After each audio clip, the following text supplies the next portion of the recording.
O CEIP plurilingüe a Florida de Sanxenxo conta con máis de 50 anos de antigüidade.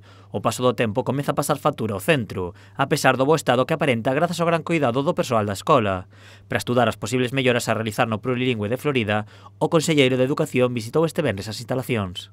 Co cual vamos a empezar a estudiar, a evaluar, a planificar, a organizar para que este centro, que por certo, quero felicitar ao director e o equipo directivo, se ve que está moi ben organizado, moi ben cuidado e con moito mimo, pois poida seguir sendo unha referencia pois para Sanxenxo e para Galicia inteira.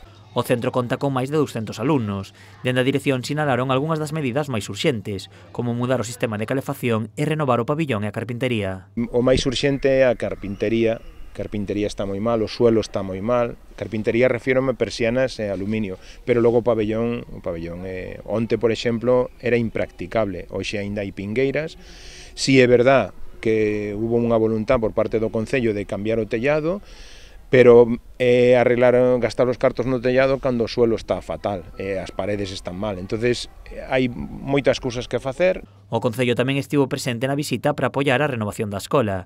Entre as propostas do goberno local está a de mellorar a accesibilidade do centro creando unha nova entrada e parada de autobuses. Na zona todo este de Miraflores está moito máis cerca, porque por onde veñen agora os nenos non é un sitio moi cómodo nin para os pais, nin para os autobuses, nin tampouco por nenos.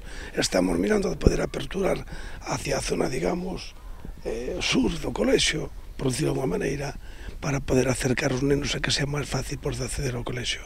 Dende a Consellería non quixeron falar por agora de prazos, pero sí se comprometeron a estudar todas as deficiencias do centro para actuar sobre elas.